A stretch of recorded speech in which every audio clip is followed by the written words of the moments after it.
S. Chan presents educational video lectures as per the AICTE curriculum. Difficult concepts made easy. Study anywhere, anytime.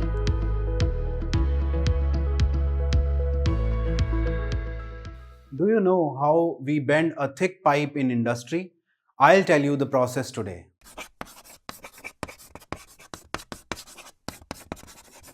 Hello everyone, welcome to S. Chand Academy. I am Anmol Bhatia and today we'll be learning the concept of forming and joining. If you want to have the detailed conceptual clarity, you can refer to the book by S. Chand Publishing. The link of the book is there in the description box below. This is the lecture on forming processes and joining processes. In the first part of the video, we'll be covering the forming process, and in the second part of the video, we'll be covering the joining process. So let us understand what the forming process is. So here in the forming process, what happens, we convert the raw material into the finished product by the application of forces, and it leads to the plastic deformation of the material. Plastic deformation is a kind of permanent deformation in which the product or the material will not come to the original state when we remove the forces. So here, as per the definition, forming is the process of obtaining the required shape and size on the raw material by subjecting it to the plastic deformation. And how do we achieve that plastic deformation? We achieve that plastic deformation with the help of the tensile forces or the compressive forces or the bending forces or the shearing forces, or you can say the combination of all the forces that we have.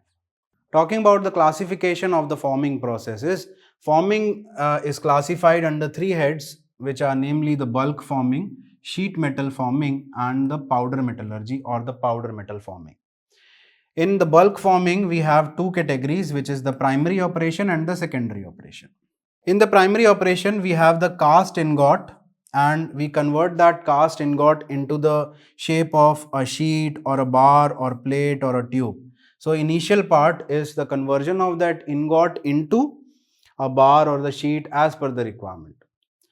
Then we have the secondary operation, which is the forging operation or extrusion or drawing operation or sizing or straightening operations. Then we have sheet metal forming, which is majorly done on the sheet, and the names of the processes are deep drawing, blanking, punching, spinning, piercing, shearing, bending. And then comes the powder metallurgy or the powder forming processes, in which we have the situation of powder forging or powder extrusion or injection molding, which is also based on the powder technology. Now let us have a look at all these processes. So what is this bulk deformation or the bulk forming? So here the raw material for forming, they have the low surface area to the volume ratio. So the material which has low surface to the volume ratio, that can be converted with the help of the bulk deformation process. Example is the rolling process or the forging or the extrusion or drawing. We'll learn these processes in upcoming slides. Then we have sheet metal operation. As I have told you that we majorly use the sheet metal, and we apply the tensile forces or the shear forces on that in order to obtain the products. Then here we would be working upon the sheets or plates or the strips. Majorly they constitute this sheet metal forming, and this is majorly carried out in the hydraulic or the pneumatic fashion. Examples can be the shearing process, blanking or the punching process. Now let us talk about the powder metallurgy process. In this powder metallurgy process, what happens?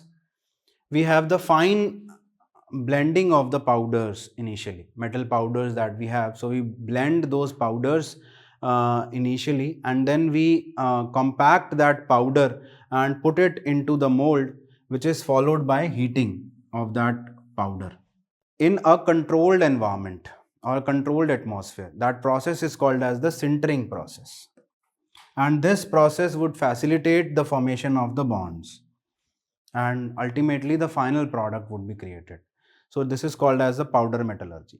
Forming is basically the primary process that we conduct on the material, and then again we have to opt for certain secondary processes. Now we have certain forming process which is explained by the diagram. One is the forging process. So forging is what? We have a job and we have die, the lower die and the upper die. The lower die is fixed and the upper die would create a pressure on the job so that it becomes or it gets converted into the reduced shape. That particular thing is called as the forging. Then we have wire drawing, in which we have the material and we have a die and we pull the material so that a wire is produced from it.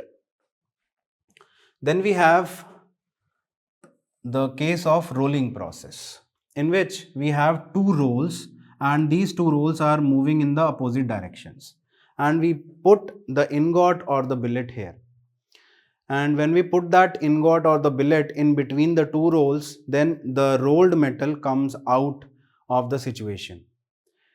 So here the thickness of the metal is reduced in this particular situation. Just in case you want to remember this process, just look for the machine that is used to extract the sugar cane. So in case of the sugarcane extraction machine, we also have the similar setup like this, in which we have two rolls and the person would reduce down the size or the gap in between the two rolls and insert the sugarcane inside that gap so that it becomes flat. So this is the related to that particular process. Then we have the case of extrusion process. Now in extrusion process, what happens, the heated metal billet or the metal billet is placed inside this cavity in the gap, and there is a block which is pushed by the ram. So we push this metal with the help of the ram, and there is an orifice or an opening. So here we have an opening. From that opening the material comes out. Now if we have a circular opening, so a circular material will come out, like a cylindrical shape would come out if we have that opening circular. If we have that opening as a square, so a square tube would come out from that surface, right? So this is the case, or this is an example of an extrusion. If you want to remember this extrusion process, just look at the process of extraction of toothpaste from the tube that we use. So when we push the material inside that tube, which is the toothpaste, when we push that toothpaste, we generally apply a material, or we generally apply a force in that particular tube, and the toothpaste that comes out through the circular orifice is in the cylindrical shape. So that is a particular example of extrusion process. So these are certain processes which comes under this forming. In forming, what happens, we have to go for the plastic deformation of the material. And here in plastic deformation, what do we mean? We basically expect that we have to apply the lesser force and the ductility that we have is higher. So we get the higher amount of ductility by applying the lesser force requirement. So for this purpose, the temperature would come into the picture, and here on the basis of temperature raised during the process, we classify this into two categories. One is the hot working category and another is the cold working category. Hot working category, in hot working category, what happens, the deformation would occur above the recrystallization temperature. I'll tell you what is the recrystallization temperature, but before that we have a look at the definitions. In the cold working process, what happens, generally we do this cold working process at the room temperature, but the deformation takes place below the recrystallization temperature. So recrystallization temperature, let me write the recrystallization temperature here. So this is the recrystallization temperature, and this is recrystallization temperature. This is the room temperature that we have, and here we have the melting temperature.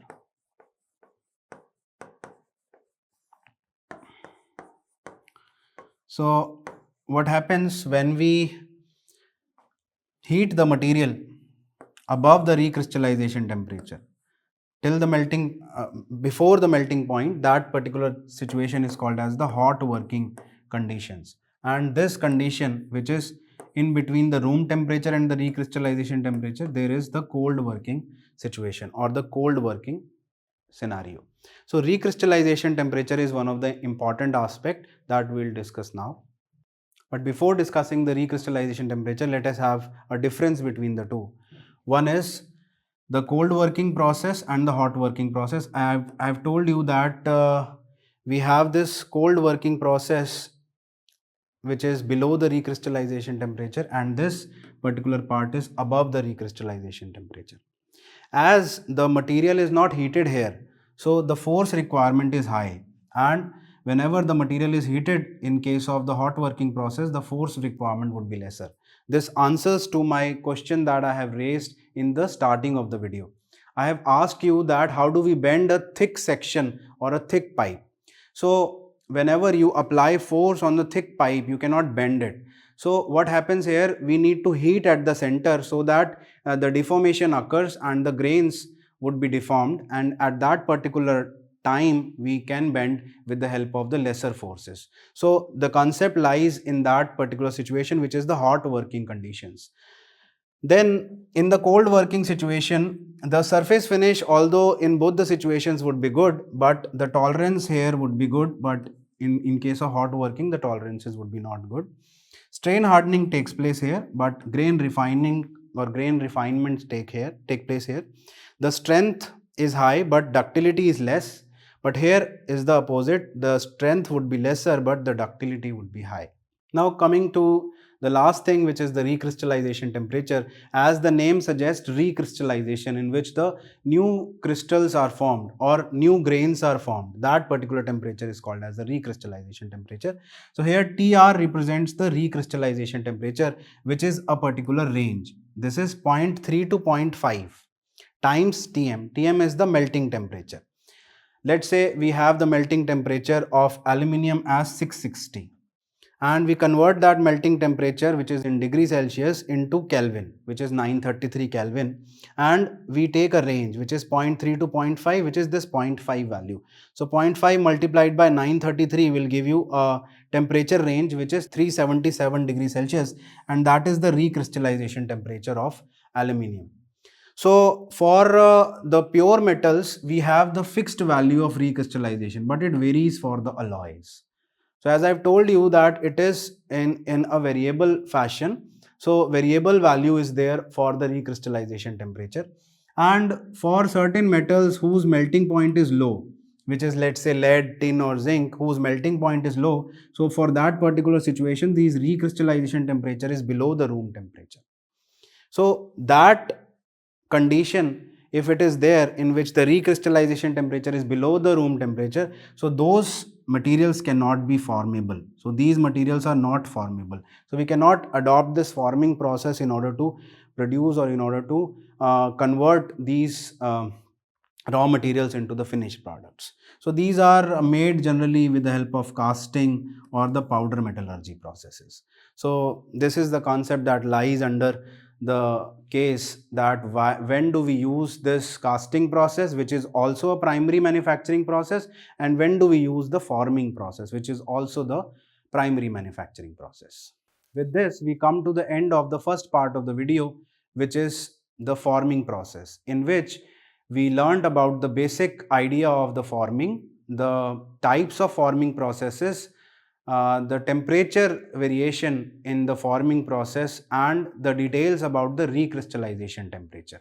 In the next part of the video, we will be looking at the joining processes.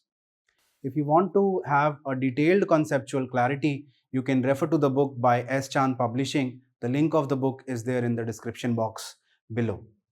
If you find the video interesting, like, share, subscribe the channel and hit the bell icon for future updates. Thank you.